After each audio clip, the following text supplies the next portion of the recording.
Great. So this webinar today is part of the START Parent Leadership Development Training. This is the first of our web-based meetings, and we'll tell you more about this series as we go on. I did want to take a moment today and really acknowledge and thank our funders for this project and for these webinars.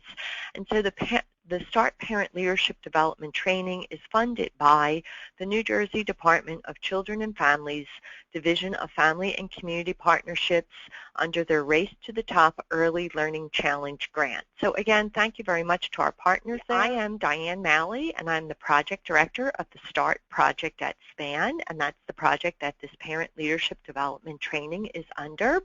And we have a number of folks helping to run the webinar today. Key presenters will be Michelle Tyler and Monique Duché-Wilson. And then also on our webinar today, we have Karen Antone, Tatiana DeGrossa, and Debbie Esposito, who are all assisting. You may hear their voices at times, and if not, you can still know that it takes a whole team and a lot of collaborative work to pull one of these off behind the scenes. And with that, I'll turn it over to Michelle. Good afternoon, everyone. Thank you, Diane, for introducing the presenters on today's call. But we realize that there's a lot of knowledge out there listening to this webinar. So let's talk for a little bit. Can everyone put a word or phrase, I'm sorry, didn't move to the next slide. Thank you. Okay, so everyone could put a word or a phrase in the chat box about one thing that you know about decision-making groups. So give everyone just a couple of minutes to kind of share that, or less than a minute. Just a word or a phrase. And Karen, as those come in, if you could just let us know what you're seeing. So I'll just give an example of a word or a phrase would be committees. They're a part of decision-making groups, having committees.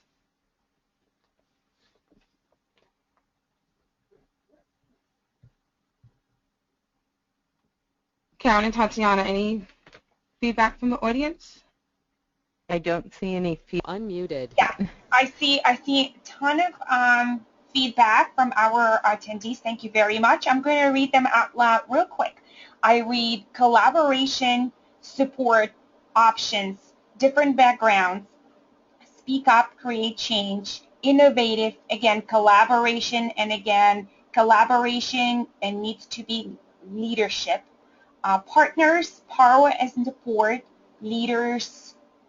Some of our participants say confusing or confused or divided. So we have a very balanced feedback so far. Michelle?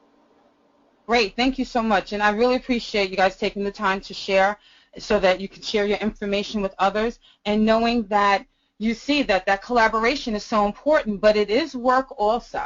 So I just want to, to let you know, to help expand your knowledge about decision-making groups, the STAR project will facilitate 3 additional webinars addressing important components of serving on decision-making groups, plus an additional webinar that will be in Spanish, which is the one that's on September 29th. So you can visit our website, which is in the chat box at this time. You can visit our website to register, and you can go to that link there for the additional webinars. Okay, so we really want to credit Wisconsin Facets for some of the materials for today. Their website is also in the chat box for your viewing. Wisconsin Facets, the Serving on Groups That Make Decisions, a guide for families, was developed as part of the State Personnel Development Grant from Wisconsin Department of Public Instructions under the Office of Special Education Programs. Now, Wisconsin Facets is a statewide nonprofit organization that was founded in 1995 by a small group of parents who had a strong desire to help families understand special education laws and systems. So this is just another great example of parents driving change. So through that collaborative effort between statewide agencies, school representatives, and family members, this guidebook was created. So this publication is going to help you identify the purpose of groups that aim to improve the lives of children, and also become confident in your role in such a group. This guide is going to introduce you to common processes and tools and groups that make decisions. It'll also help you show your skills as far as how to communicate effectively in a group, represent other families, and bring the voice of the parent and the family to the table. So whether you serve on a group that addresses education or health or safety, it's important that that useful information to assist us as we do this guide for families. So just an overview of serving on groups. Like I said, the publication began because of an identified need for families in. This publication began because of an identified need to support families in serving on groups making decisions. But the information and the structure of the book is intended to support anyone serving on these groups. It's not limited to a certain area, as far as it's not limited to Wisconsin, and it's not limited to just education. So there's something for everyone in this guidebook. It's a great introduction for some, a welcome refresher for others, and a resource for all, including experts and mentors, so everyone can come to the table ready to serve. So I would like to start with as far as what the different reasons why we're here today and what do we represent. So if you can give me just 1 second, sorry.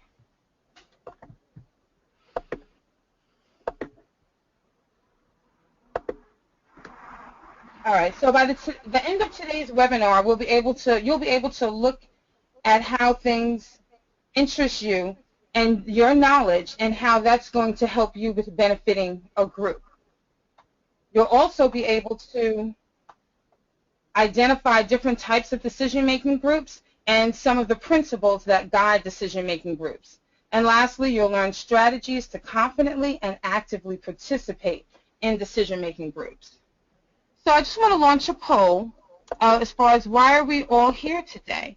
So are you attending this webinar as a parent, as a member of a county council for young children, as a member of a special education parent advisory group, an educator, or other? So if you guys can take maybe another 30 seconds and click on one of those for me, I would greatly appreciate it.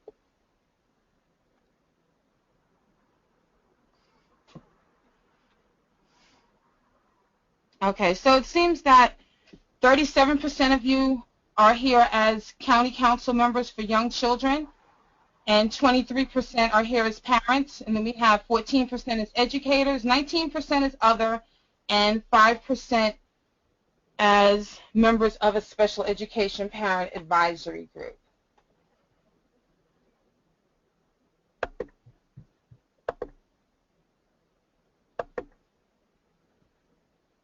Okay, I'd like to have Monique continue.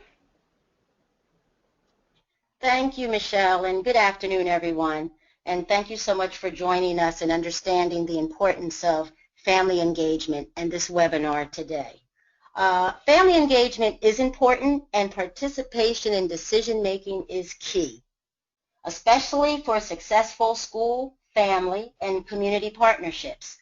Families, equal partners at the table, bringing their voice, their own strengths, and their expertise. It is so important for families to be involved and to be a part of a group, especially if the group's decisions will be affecting the family in one way or another. I mean, think about it. How does it feel when a decision is made for you, about you, and without you? Decision-making is an important way for families to be included and heard in the community. Research shows when families are involved in the decision-making process around issues that are important to them, it creates an environment where decisions are more reflective of what the community or families say they need or want, and their children have better outcomes. So including families in decision-making activities not only benefits families, but it also benefits the professional. Some of the benefits families might experience are an awareness and input in policies. They might have a feeling of ownership and shared experiences and connections with professionals and other families due to their inclusion into these groups. Professionals might benefit by gaining an awareness of the family perspective, which may be very different from what they assumed. There will become an increased trust and confidence in the ability to partner with families. And there becomes an acceptance of family representatives in leadership roles.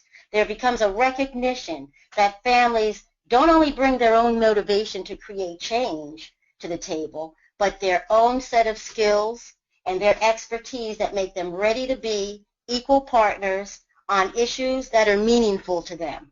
That willingness and readiness to serve is there. So, you might have some questions. How do we get involved? And you have to think about that all families have made decisions about their child's care, health, and education. So you've already made making decisions that have helped make a difference in your own children's lives. Now you might be thinking about getting involved and choosing to reach out and make a difference for other families and other children. So you might want to ask yourself these questions.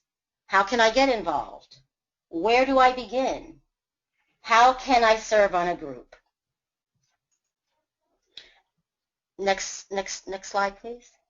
And most of the time you have to really look within yourself and really think about, what do you care about? Families usually get involved in decision-making groups where they see something needs to be improved or changed, but it also has to be really meaningful to them. It has to be something that they are passionate about. So one of the things that you want to do when you are dreaming is that you want to dream big, and you want your dreams, to be huge. You want to think about, what is it that you want to change? And also, what type of contributions can you bring? And how can you be involved in this, in participating in the decision-making team? What do you hope to accomplish in a year, in 5 years, in 10 years? And then you start to think about what other dreams are important to you as you begin this journey. This is not just about changing or making an impact within your community or your school. It's also about having a vision of changing and creating some type of personal growth and leadership development within yourself. Great, Monia. Thank you. So shared decision-making. Debbie, I'm hearing an echo. Are you guys hearing that? Hello? I am Is my hearing sound the okay, echo. Debbie? Now you sound better. How is it now? Can we proceed? Yes. Okay, great. Thank you. Okay, so the guidebook is actually built on the concept of shared decision-making. And Joyce Epstein, who's a researcher in family engagement, has this wonderful quote that sort of sums it up. Decision-making means a process of partnering, of shared views and actions towards shared goals, not just a power struggle between conflicting ideas. So it's really, establishing shared goals, making sure we have multiple perspectives, and that the entire group is coming together for a common focus. Next. And here's some of the guiding principles of shared decision-making. And if you download our handouts afterwards, they go into these a little bit more. But like with a lot of the county councils and even CPAC groups and other groups you'll be part of, starting with a shared vision where you find some common ground is incredibly important. And we talk a lot often in groups about the representation of really diverse people and making sure we have perspectives of a whole group of people involved in what we're doing. And each of these things is equally important, whether it's equal partners, that we're each being treated equally, or the work truly becomes collaborative, sharing responsibility to do everything, and sharing information so everybody in the group's on the same page, and everybody working to be accountable for outcomes. So if any of these principles are missing, the process of shared leadership, shared decision-making is really compromised. Next, so you might want to think about with your own groups, which of these principles are you best at and which ones do you maybe need to work at strengthening? So we also believe that parents are key partners in shared leadership, and that parents may need some support. So they may need access to translators, interpreters, visual enhancements, training on technology to really be partners. But it's also important to meet people where they are on the issues. So you're not necessarily going to ask people to become concerned about the quality of air nationally, but maybe people would be really concerned about the quality of air they're breathing in their neighborhood. Next. And with shared leadership, the really important thing is that we have lots of people at the table addressing the issues. And I think often we start with really good intentions around this, but an important thing is to keep on asking who else needs to be at the table. So it's not okay to just do it once and then get working, but each step of the way as you're working, you need to keep on inviting and keep on bringing essential people to the table to work together. So one of the beauties of this is that when we have this working, shared decision making, there becomes more of an ability to really solve complex issues because we need new solutions. And by having various perspectives at the table, that's one of your most valuable tools in finding new solutions. But we also need everybody participating at the table. So it's often good to have a discussion on what participation looks and feels like. So you don't want to have invited people and then not have them participating. Next. So we think that it takes a really strong commitment to be successful working this way. We need to really acknowledge and honor all perspectives without judgment. So all opinions need to be listened to, considered, discussed, and equally valued. It also may make some people uncomfortable at first. This may be a new way of working where ideas get challenged, but hopefully we're challenging ideas and not people. Next. So also shared leadership can really translate complex challenges into ways that individuals can contribute. So again, we want to develop processes for our groups where there's participation by everyone who's attending, everyone who's at the table. And that participation really needs to go through developing plans, through the active engagement of each step of anything that you've identified to work on. And one of the really key things about shared leadership is it helps people lead in place. So leadership is something that's shared and is ever evolving. So it's different than the way that many of us traditionally may have thought of it. It's non-hierarchical process. So it's not because of someone's position, role, or title that they become a leader.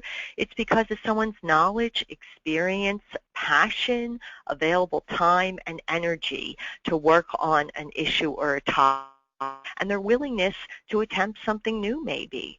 So, who facilitates or who leads can ever be changing and evolving, and it can involve a broad base of people in this process. Okay, and thanks. I think, yes, next is Michelle's going to talk about who can serve on groups. Yes, thanks so much, Diane. So, the answer to the question of who can serve on groups, well, the short answer is anyone. It's very important for families, though, to be part of a group. Like Monique said earlier, especially if the group's decisions are going to affect the families in one way or another. As you probably know, there are many opportunities to serve on a group at your child's school, your church, in your community, etc. And your time is valuable. So you want to find a group that's meaningful to you. So to make your time more productive, carefully consider your options before you agree to serving on a group. Consider the amount of time that you have available and the energy that it takes to fulfill your responsibility and role of that group. So that kind of leads us into our next poll.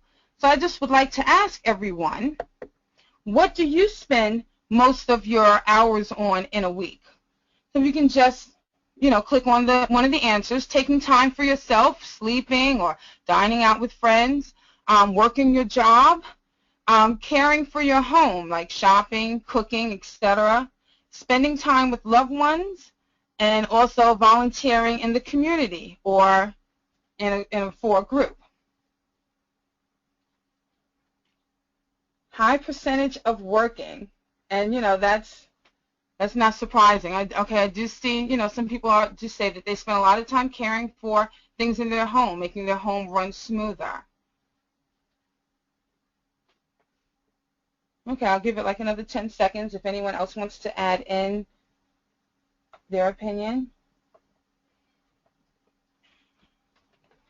Okay, so, as you see, working a job is usually the biggest one that shows up on most of these polls.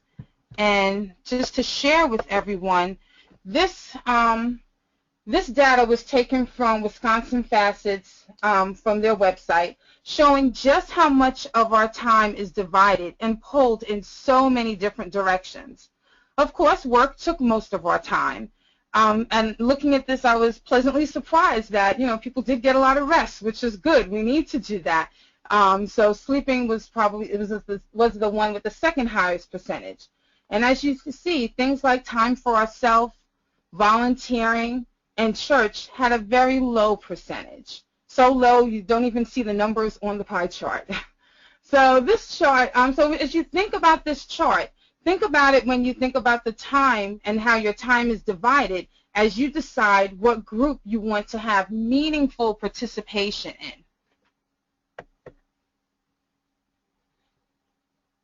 Okay, so where do you begin though?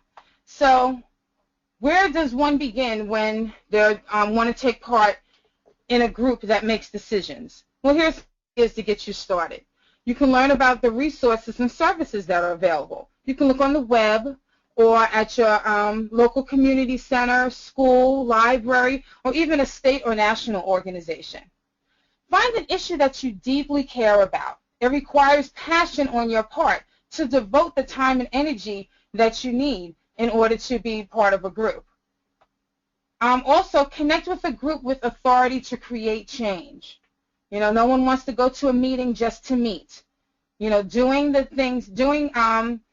that is the surest way to make sure that you know that you're making a difference to a greater number of people.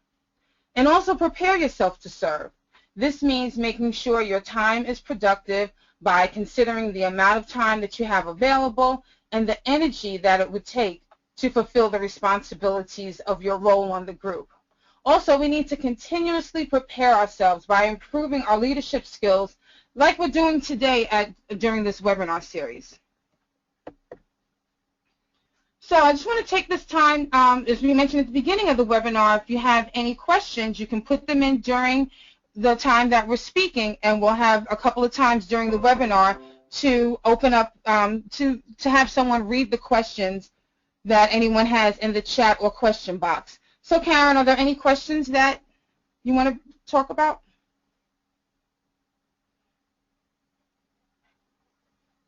I do not see any questions from anyone at this time. Okay, Tatiana, do you see any in the other area of question or chat? Unmuted. No, no questions so far. Our participants do have one suggestion though, Michelle. If you could please next time after the poll you share the poll results with the audience. A lot of our attendees are visual learners and would appreciate to see their results. Excellent, thank you. I'm sorry, I thought I did. Thank you so much for saying that. So you see it now, correct? We did, but it came off. There we go. Someone else did it. Okay. All right. I think that would some questions.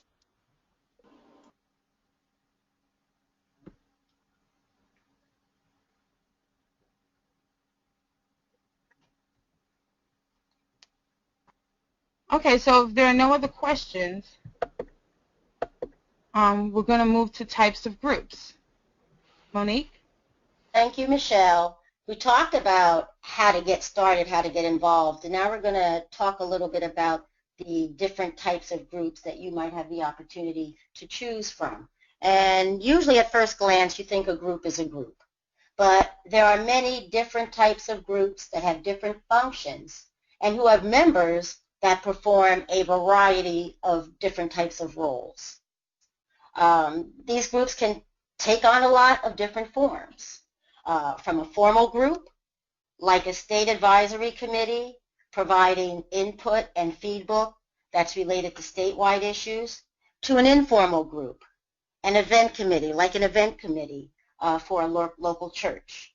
There may be groups that may just be formed for specific purposes and may be temporary and go away, such as an ad hoc committee.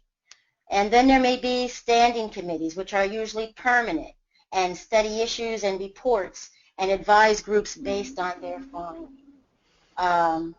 There's groups that meet for years and their membership changes over time, as do the roles of the members.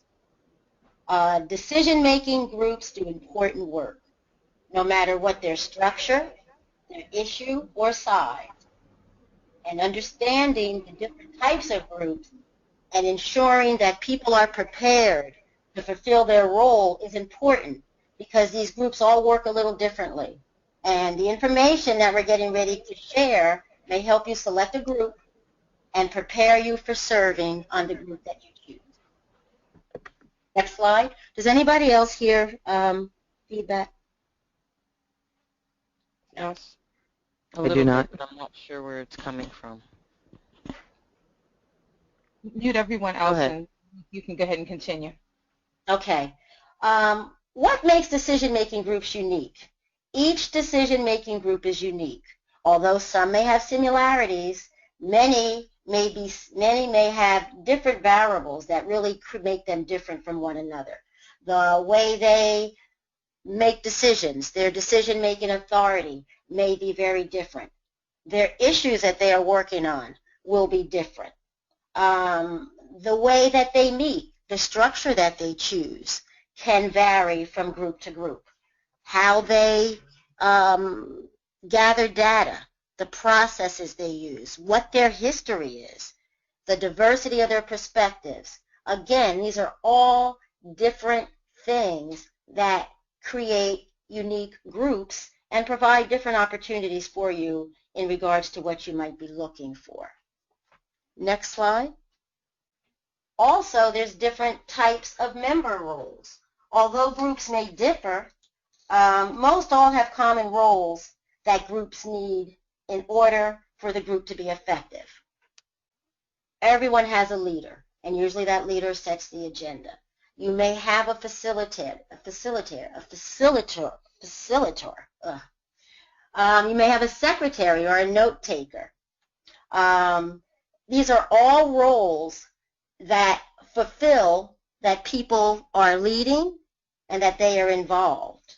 And you want to find out what type of roles that there are in the type of group that you want to commit yourself to.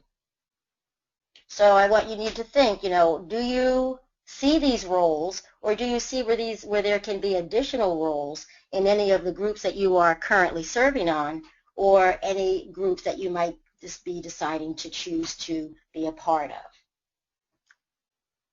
So as I mentioned, there are 6 unique functions of groups, and some groups may serve more than one of these functions. They can look similar, but can have very different purposes. So we're going to just take a minute, and we're going to look a little bit more closely at each group, what some of their activities are, and possible member roles that can be included within these groups. Okay, so the first one we're going to look at is a governing group. So the function of a governing group is usually more formal. Members are usually appointed or elected to a position, and their purpose is to govern an organization and to set policy. So some of the activities would include establishing bylaws, evaluating the executives, and even developing certain policies. So a school board and a city council is an example, it's a good example of the function of a group that governs. The second group is the advisory group. And this group is usually concerned with a single issue, and the membership is usually composed of individuals who are representative of a broader group of people affected by the same issue and have expertise in this issue. An advisory group usually serves as a resource, and advisory councils usually provide their authority is usually limited to giving advice or recommendations. It's very important for people to understand that if you are choosing to be on an advisory group, you may give recommendations, but that does not mean that you're right that your group is obligated to follow that advice. Some roles of members that can sit on an advisory group may be a chairperson. They can be a representative that's providing the family perspective on that group. And some examples can be a special education advisory group or a CPAG or a focus group. Okay, so when we look at a leadership group, in a leadership group, membership can include any combination of family members, youth, community members, policymakers, and professionals. They also have a specific role and responsibilities, but the leadership team can vary from school to school or even district to district. So now a leadership team is typically a group of administrators, teachers, and other staff members who lead and coordinate school improvement activities. But other participants may volunteer to be part of the team, or they can even be recruited by administrators. So in recent decades, for an example, leadership teams have evolved into a form of shared leadership. Like RTI, or Response to Intervention Team, the team looks at the data and then creates a plan to implement strategies for addressing the identified need. And then they meet on a regular basis to monitor the progress and make any other suggestions. The fourth group is the planning group. And planning groups deal with a specific issue, and their job is to plan and carry out an activity usually designated by a more formal group. So some of the things that they do is that they may develop and select a curriculum. They may assess needs and develop priorities. And it's interesting, what's really important to remember is that sometimes there are laws that require families to be involved on groups that are planning or evaluating services for a specific child or a group of children. It's really important to know if you're looking for that type of group, where by law there's an obligation for parents to be a part of it. And some examples can be work groups within your school, within your community. It can also be your individual educational IEP team. Okay, and another function of a group that we want to talk about today is evaluation. The group evaluates the work by others by measuring the work of large organizations or publicly funded agencies or even large projects. So other tasks also include evaluating the work of others, collecting data to make recommendations, and then they create a plan and share the results and monitor for progress. So for example, the school district implemented a new high school class schedule 1 year ago. So the school board appointed a group of people to evaluate and implement the implementation of the new schedule. So that group would have been made up of administrators, school staff, parents, students, those who are involved and would be affected by that change. And some of the activities that that high school schedule review group would do would be maybe survey the teachers, the parents, and the students. Maybe even conduct a focus group to review the data and the overall student achievement. And then at the end of that time, they would then analyze the results. So they would compile a report and present their findings to a school board for their information and use that to consider if there's a reason to change or modify how the school schedule is going. And the last group is a practice group. Everyone in a practice group is considered to be an expert because of personal or professional experiences. Even the families that are involved have experience interacting with service systems and professionals. This group provides a structure for communication and learning and action. They come together and they gather stakeholders' input at all levels and really discuss emerging or systemic issues and find common interests to find resolve. Some examples of practice groups can be a learning circle or a community of practice. Okay, so now that we've shared different examples and different types of functions of groups, let's review, not really review, but let's go over and see how much was understood, and then afterwards we can go to questions. So a special education parent advisory group is an example of what type of group? So I just want, do you guys see the poll? Okay, great. I see people voting. Great. You can just, let me know what you think that answer is. All right, at this point, about 30% of you have voted. I'll give it another 30 seconds or so.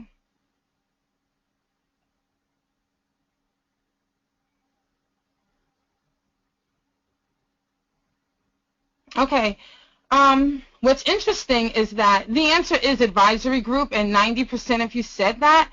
But I will say that planning group and leadership group, every group does specifically identified as that's their only function. So there are different things that go on in a special education parent advisory group other than just the advisory piece.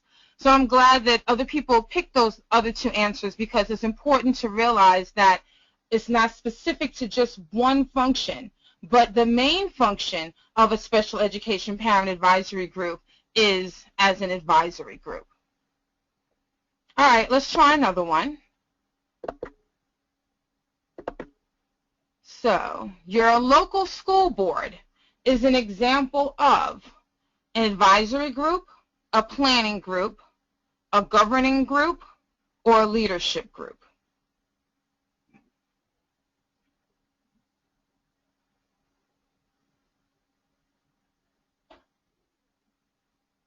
All right, about 40% of you have voted so far, so we're going to close it out in another 10 seconds or so.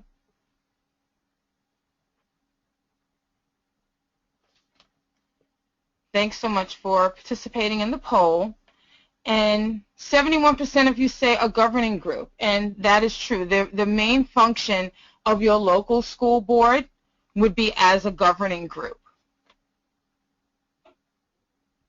Okay, and I just have one more poll question to share, and that is, which one of these groups would be an example of a planning group? So would it be a focus group, a membership committee, a task force for global health, a school board, or a county council for young children?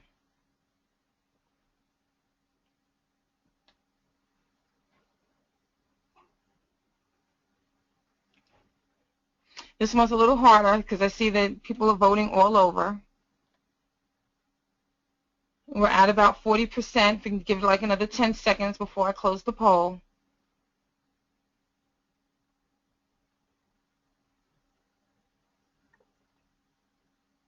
Okay, I'm going to go ahead and close the poll. And the answer for this one would be a membership committee. So a membership committee would be an example of a planning group. The next, I think the highest response was a county council for young children. So that even though they do planning, I think their group would be considered, if I'm not mistaken, more of an advisory group, but it wouldn't be a planning group. It would be more so the membership committee. Okay. All right, so once again, if anyone has any questions, if you can put them in the chat box, and we can read them off for any of the presenters today.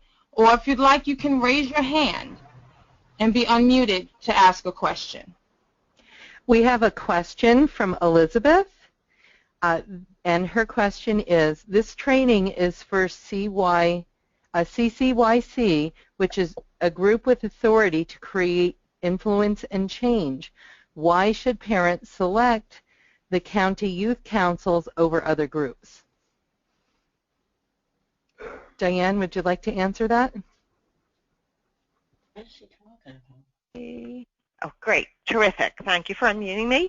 So I wanted to say that I think the type of group, we went through those definitions so people have some sense and think about that as you join groups. But CCYCs, the County Councils for Young Children, probably fall into multiple categories there. And they are definitely more than just advisory groups, because they may have committees whose goal is to take action on things, and that would be different than just advising. So I think one of the interesting things about the County Councils for Young Children in New Jersey now is that they were created because of the importance of focusing on this period of time from even before people have a child to 8 years old, because we now know that that lays the groundwork for so many important things throughout the child's life. So it's a really crucial time to make sure that we get it right. And the county councils are in such a good position to affect change here, because they're really, all of them are working to have a really broad base of stakeholders who can really address very complex issues and I think come up with some innovative solutions. The other reason I think people should connect there is, even if you're part of another type of group, you may have cross interest in issues. So if you're part of your special education parent advisory group, for instance, you may want to connect with your county council for young children and see what they're doing around issues of education. And so I think people will get much more traction on issues if we can at least get connected to our county council for young children in the county where you live and see what priorities they've identified, and if any of those cross over to what your interests may be in terms of what you want to work on. Karen, do we have anything else at this point? Thank you, So Diane. I'll repeat. Okay, we do have 2 more questions, but you can go ahead Great. and finish. No, go ahead. I was just going to remind Okay. people, if you want to raise your hand and have your line unmuted, you'll see on your screen, it's in your control panel on your right-hand side, and there's a little hand. I think you just press it, and then we will do our best to see if we can unmute you. Okay, I have a question from Deirdre, who has a group of 9 people listening in today. She would like to know what would be the main group category of the task force on global health. Task force on global health. Is that the question that you just did, Michelle? That was one of the choices from the question. Yes. Mm-hmm. And that was not, so what category would we put that in? What does Deirdre think? Yeah, Task Force for Global Health. I would say probably leadership or practice. So if it's a task force, it's probably going to want to take action on something.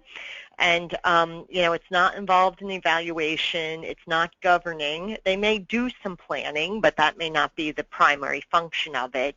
But they're certainly a practice group in that they're working around something, and they're definitely taking leadership on things, too. So I would say that they would be some of the key types that they might fall under. Okay. Yes, thanks, Deirdre. I said before, a lot of the groups will have more than one function, so that's right. That's right. Yeah, and this is not hard and fast. It's not a science. It's a way to think about, groups, particularly as you're getting involved, to think about what sort of authority does this group have, what really is this group's focus, and does it match with what my dreams are?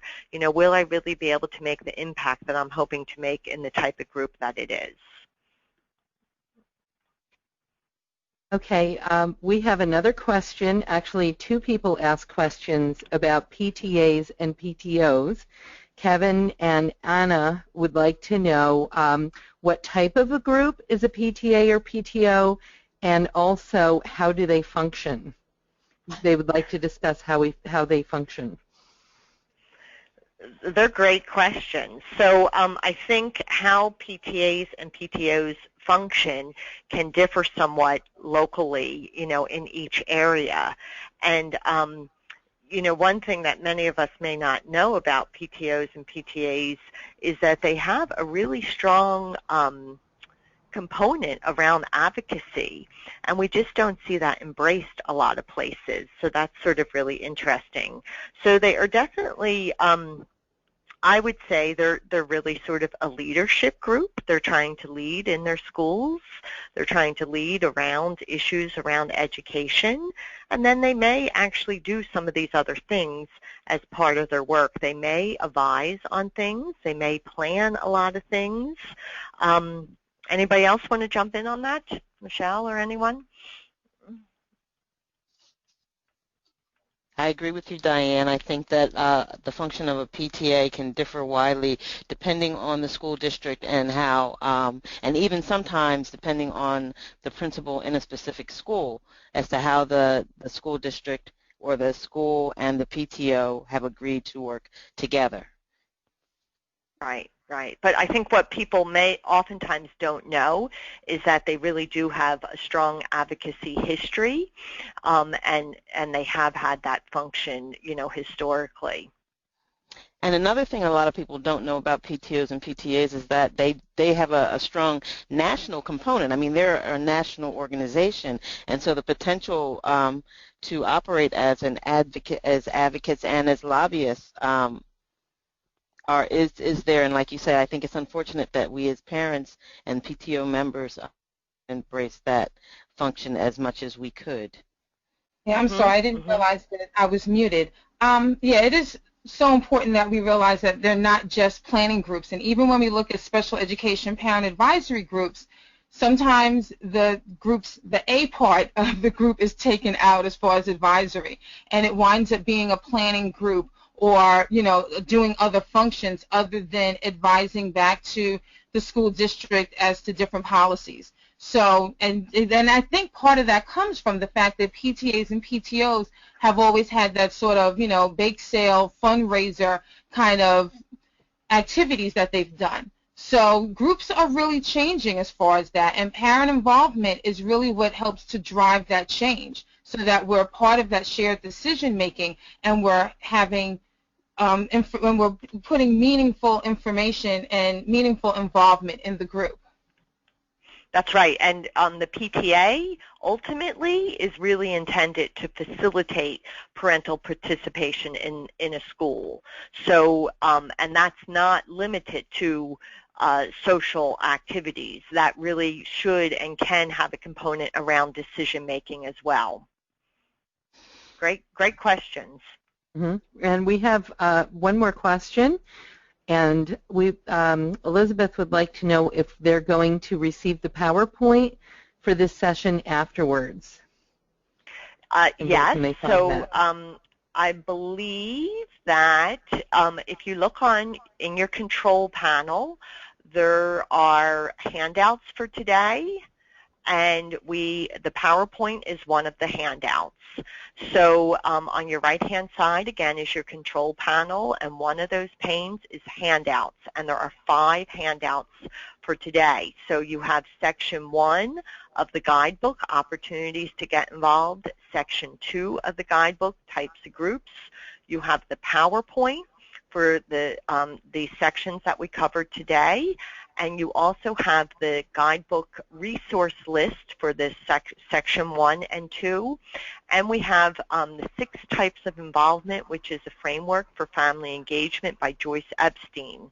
So we couldn't go into detail on that today, but again, when you look at that, decision making and parents being part of that is one of the 6 types of involvement that Epstein and the PTA has adopted that framework very similar to that of ways that parents can be involved. So thanks, Elizabeth. Definitely. Okay. We were going to point that out. Do we have time for one more question? Yeah. Sure. Okay. This is from Kevin.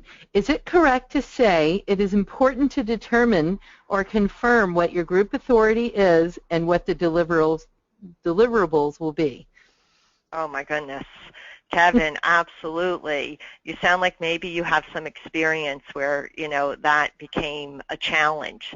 So I think oftentimes when we don't confirm exactly what those things are, like the authority of the group and what the deliverables or really what your priorities are and what your goals are, and people get very, very frustrated and often drop off in their participation very early on.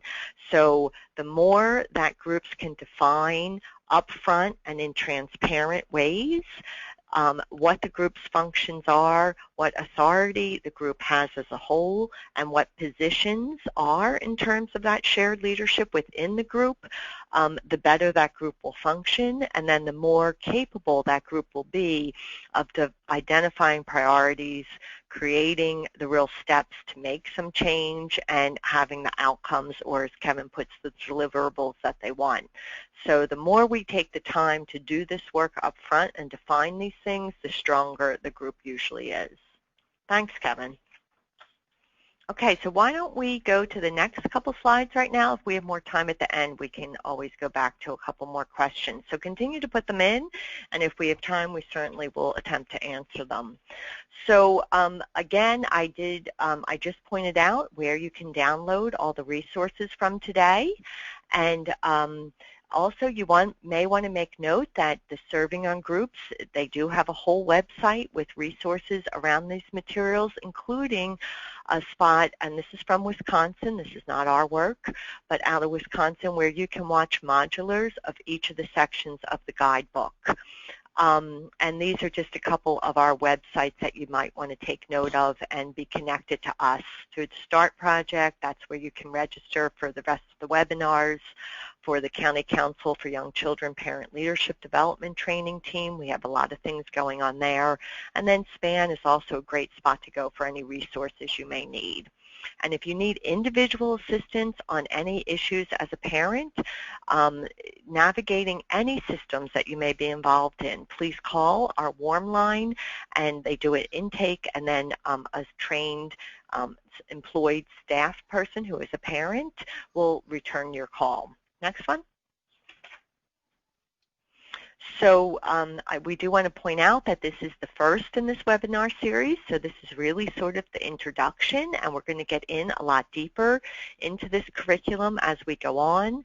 In the August training, we're going to review a lot of the processes groups use, like including whether you use consensus decision-making, Robert's Rules of Orders, how to run meetings, and a bunch of the tools that groups often use.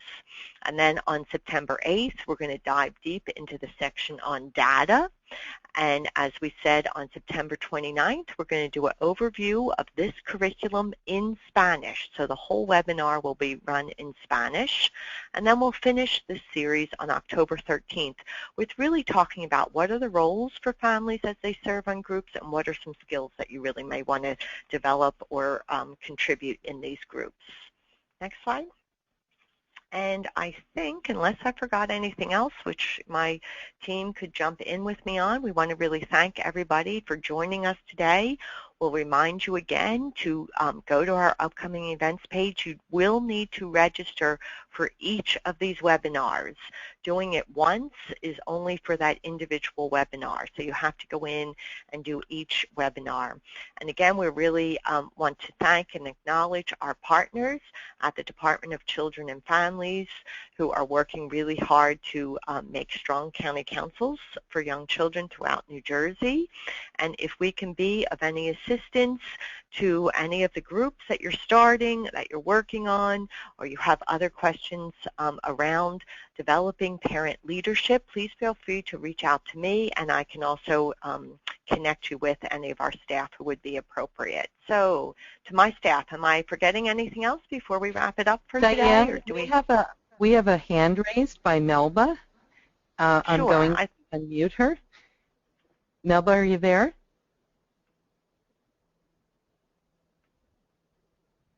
Melba? I guess she no longer has a question. Okay, all right, no problem. Do we have any other questions we can handle in the last minute or so, or are we good? There is a question regarding the 4 webinars. It says the 4 webinars in English. Will all the material from the 4 webinars be included in the Spanish webinar?